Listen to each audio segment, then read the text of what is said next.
Secondly एक question और मेरा था कि हम हमेशा बिजनेस में एक कस्टमर रिटेंशन प्रोग्राम पे हम लोग हमेशा बात करते हैं, लेकिन एक होता है एम्प्लॉय रिटेंशन। क्योंकि जो मैंने चैलेंज फेस किया एम्प्लॉय रखने के बाद, एम्प्लॉय 2 महीने काम करता था, चला जाता था। मेरे को ज़्यादा फर्क पड़ता था, बहुत ज़्यादा फर्क इसलिए नहीं पड़ता था क्योंकि मैंने ग्राउंड लेवल पे काम किया हुआ था। तो अगर एम्प्लॉय गया तो आप उसकी जगह ले लेते थे और आप काम कर लेते थे, मैं कर लेता विच इज वेरी गुड, क्योंकि अगर आप एम्प्लॉय पर डिपेंड हो गए तो आपका बिजनेस बंद होने के चांसेस बहुत हो जाते हैं। लेकिन अभी क्वेश्चन ये है कि 4 महीने काम किया एम्प्लॉय ने, 5 महीने काम किया, वो चला गया, क्यों जाता है एम्प्लॉय?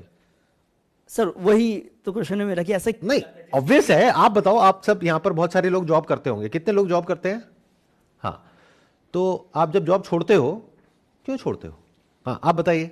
अगर कोई जॉब है, मान लो इनकी कंपनी में आप जॉब कर रहे हो और आप छोड़ोगे, क्यों छोड़ोगे? क्या रीजन हो सकते हैं? सर इसका क्लियर आंसर है salary increment. Number 1 salary. Yes.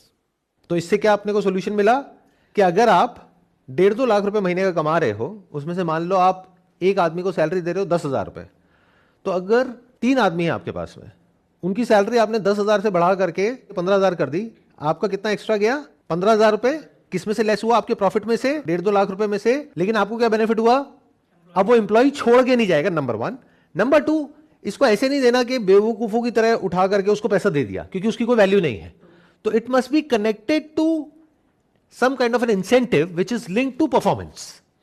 मतलब उन एम्प्लॉइज को क्या बोलो, जितना आप काम करोगे उस पर सैलरी तो आपको मिल ही रही है, प्लस जो काम कर रहे हो उस पर इतना रुपए आपको इंसेंटिव मिल रहा है। अगर अच्छे से काम करोगे तो वहां पर आप अपनी कंडीशंस भी सेट कर सकते हो और तीनों के बीच में एक हेल्दी कंपटीशन करवा सकते हो कि कौन अच्छा कर रहा है, कौन बुरा कर रहा है। मे बी आप कस्टमर फीडबैक भी बीच में डाल सकते हो कि कस्टमर फीडबैक किसका बेटर आ रहा है, तो जिसका आएगा उसको एक्स्ट्रा बोनस भी मिलेगा। तो if these incentives are linked to performance, तो एम्प्लॉय भी रिटेन हो गया, जो आप चाहते हो वो भी हो गया, प्लस आप मल्टीपल आउटलेट्स भी खोल सकते हो, क्योंकि अब एक पूरा का पूरा सिस्टम बन गया है। और कोई रीजन जॉब छोड़ने का? दूसरा ग्रोथ भी होता है। ग्रोथ होता है इन द सेंस कि अगर कोई आपके पास में काम कर रहा है, तो अगर उसको लगेगा कि कहीं और मेरे को बेटर अपॉर्चुनिटी मिल रही है, तो वो छोड़ करके चला जाएगा। जो अगर उसकी जगह आप होगे तो आप भी यही करोगे, तो इसमें गलत क्या है? कुछ भी नहीं। तो आपको ये देखना है कि आपका जो काम है उसमें क्या आपको कोई बहुत एक्सपर्ट लोग चाहिए? जवाब है नहीं। तो आपको कैसे लोग चाहिए? जो मेहनती हो, क्योंकि ये सारा लेबर वर्क है, लेकिन मेहनत इतनी भी ज्यादा नहीं है जितनी कि जो कुछ इंडस्ट्रीज हैं जहां पर बहुत ज्यादा इंटेंसिव काम होता है, उतनी भी नहीं है। मतलब बीच में कहीं आता है आपका बिजनेस। तो व्हाट इफ आप इसमें अनस्किल्ड वर्कर्स को रिक्रूट करो और ये देखो कि जो आपकी इंडस्ट्री में सैलरी चलती है वो क्या है, क्योंकि वो एकदम से स्विच करके कहीं और तो जाने वाले हैं नहीं। अगर आपसे काम सीखा 1 साल, अब वो छोड़ करके या तो किसी और उसमें जाएंगे, तो वहां आपको देखना है वहां सैलरीज कितनी है।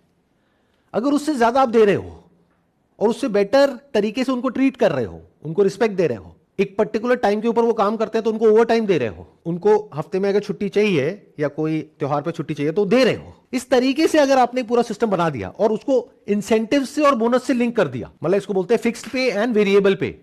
वेरिएबल पे को बढ़ाओ, भाई तुम काम करो और ले लो जितना पैसा लेना है, 10,000 क्यों, 20,000 लो, उसमें आपको भी फायदा है। तो आपने इस तरीके से उस सिस्टम को डिजाइन किया कि आपकी सेल 8-10 लाख से बढ़ के 12 लाख हो गई, उसकी सैलरी 10,000 से बढ़ के 15,000 या 20,000 हो गई। अब वो क्यों छोड़ के जाएगा? Problem solve. तो इंप्लॉइज को ट्रीट करो as share holders in your company. इसका मतलब ये नहीं अपने बिजनेस में उनको पार्टनर बना लो, राइट? आपको आंसर मिल गया आपके क्वेश्चन का? जी सर, आंसर मिल गया मेरे आंसर।